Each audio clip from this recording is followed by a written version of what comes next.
जय हिंद साथियों। देखिए, आज की वीडियो में हम चर्चा करेंगे उत्तर प्रदेश की एक और भर्ती के बारे में, और इस भर्ती की चर्चा के बारे में साथ साथ में हम एक और बहुत ही महत्वपूर्ण टॉपिक पर बात करेंगे जो कि इस भर्ती से संबंधित है। तो देखिए, शुरू करते हैं आज की वीडियो। तो मैं आपको बता देता हूँ जो आज का टॉपिक रहेगा वो आपका आज का टॉपिक रहेगा आपका इसमें UP triple SC junior assistant भर्ती 2025 का है। यानी कि अभी जो भर्ती हुई है, यानी कि भर्ती आई है उत्तर प्रदेश के अंदर, जो एक और भर्ती आई है वो जूनियर असिस्टेंट यानी यूपी ट्रिपल एससी के द्वारा जो जूनियर असिस्टेंट की भर्ती होती है वो 2025 के बारे में हम बात करेंगे। इसमें कुल पदों की संख्या जो आई है इस बार में कुल 2702 यानी कि 2702 पदों पर, मात्र इतने पदों पर क्या भर्ती होने वाली है, जिसमें आयु सीमा मांगी गई है 18 से 40 वर्ष। देखिए, ये तो रही आपकी कि भर्ती के हिसाब से 2702 भर्ती क्या यहाँ पर आई है और इससे कोई नई बात क्या है। देखिए, इसके बारे में हम चर्चा करेंगे। ये अगर आप देखें तो आपको थोड़ा मैं बता देता हूँ कि यहाँ पर अगर कैटेगरी वाइज अगर वैकेंसियों की बात करें तो यहाँ पर जो जनरल के लिए जो पोस्टर दी गई है 1099 पोस्टर दी गई है, ईडब्ल्यूएस के लिए 238 और ओबीसी की 718, एससी की 583 और एसटी की 64 और कुल पद कितने हो गए 2702। तो ये तो रहा भर्तियों के बारे में ब्यौरा कि कौन सी कैटेगरी के लिए कितनी वैकेंसी यहाँ पर दी गई। देखिए, सबसे महत्वपूर्ण बात है इसके लिए योग्यता। इसमें योग्यता के बारे में अगर आप देखेंगे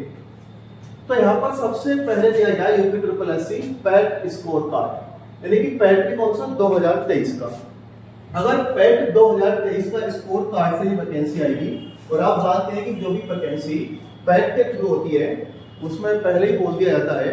कि जितनी वैकेंसी है यानी कि 2702 यानी कि मान लीजिए 2702 पद हैं, तो जो मेन एग्जाम देंगे वो इसका 15 गुना बच्चे ही मेन एग्जाम देंगे, अर्थात कि इसमें जो फॉर्म अप्लाई करा सकते हैं वो इसके 15 गुना बच्चे ही फॉर्म अप्लाई करा सकते हैं। अब इसमें आप देखें तो सरकार ने बोला था कि जो पैट की योग्यता है उसकी योग्यता होगी 1 साल तक, यानी जो वैलिडिटी है उसकी वो 1 वर्ष तक रहेगी। अगर आप देखें तो पिछली बार अक्टूबर में इसका एग्जाम हुआ था, 2023 में अक्टूबर में पैट का एग्जाम हुआ था, और अक्टूबर में एग्जाम होने के बाद इस बार 2024 में कोई एग्जाम पैट का हुआ नहीं है, तो अक्टूबर से अक्टूबर तो 1 साल हो गया, और जब अक्टूबर से अक्टूबर 1 साल हो गया तो उसका टाइम तो खत्म हो गया। और जब टाइम खत्म हो गया और सरकार ने साथ में ये भी बोला था कि हर साल पैट करा के और हर साल उसके थ्रू जितनी वैकेंसी होगी हर साल करा ली जाएगी, लेकिन 2023 के पैट के थ्रू कोई वैकेंसी आई जिसमें, और 2022 वाले की बात करें तो उसमें जूनियर असिस्टेंट की वैकेंसी यानी कि जो पिछली वैकेंसी आई है इससे पहले जो 2022 वाले पैट के एग्जाम से जो भर्ती आई है यूपी ट्रिपल एससी की, वो भी अभी क्लियर नहीं हुई है, और अभी ये दूसरी वैकेंसी और 2702 पदों पर दे दी गई है। तो अभी आप देख सकते हैं कि इसमें पैट का क्या रोल है, यानी कि पिछले वाले पैट से जो भर्ती आई है वो भी क्लियर नहीं हुई है, और 2023 का जो पैट कराया था उसकी भर्ती भी कोई आई नहीं है, और उसकी भी जो वैलिडिटी थी यानी कि 1 साल की वो भी समाप्त हो चुकी है अक्टूबर में। अब देखें तो अगर वैलिडिटी देखें तो 1 साल है, उसके हिसाब से तो इसकी डेट है ही नहीं, लेकिन फिर भी क्या है कि इन्होंने क्या दिया है कि जो पैट का स्कोर कार्ड है, यानी कि जिन बच्चों ने 2023 में पैट का एग्जाम दिया है वही बच्चे यहाँ पर फॉर्म अप्लाई करा सकते हैं। उसके बाद उन्हीं बच्चों में से छाट कर क्या है कि चाहे वो कितने भी गुना लें, हालांकि 15 गुना बोलते हैं लेकिन 15 गुना लेते नहीं है, पिछली बार भी बहुत ज्यादा बच्चे लिए थे, क्योंकि यहाँ पर टाइपिंग वगैरह भी मांगी जाती है, तो 10 गुना बच्चे तो टाइपिंग के लिए भी लेते हैं। उसके पहले एक आपका एग्जाम होगा मेन एग्जाम, तो उसमें से भी 10 गुना छांटने हैं, तो यहाँ पर 30 से 40 गुना बच्चे क्या बुलाए जाएंगे। साथ में देखिए, एक तो क्या आपका पैट का स्कोर कार्ड, दूसरा मांगा क्या है 10+2 यानी कि इंटरमीडिएट यानी कि 12वीं पास की योग्यता होनी चाहिए, और साथ में हिंदी की टाइपिंग मांगी गई है 25 शब्द प्रति मिनट यानी कि 25 वर्ड पर मिनट, या तो आप हिंदी करो। इंग्लिश की टाइपिंग कितनी मांगी गई है 30, यानी कि हिंदी की टाइपिंग 25 की और जो इंग्लिश की टाइपिंग है वो 30 वर्ड पर मिनट,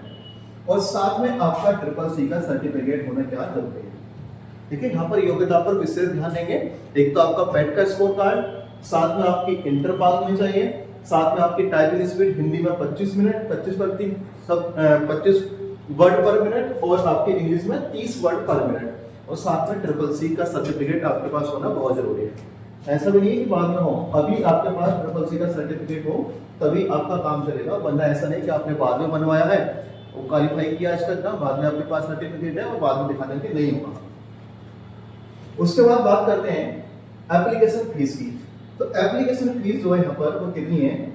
तो एप्लीकेशन फीस है यहाँ पर जनरल, ओबीसी और ईडब्ल्यूएस की मात्र 25 रुपए की फीस दी गई है, और बाकी एससी और एसटी के लिए भी 25 रुपए की फीस है, और पीएस यानी कि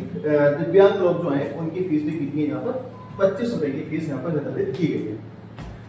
अब ये तो रही फीस। अब देख लेते हैं इसके कि फॉर्म कब से शुरू होने वाला है। देखिए फॉर्म की बात करें तो इसके फॉर्म शुरू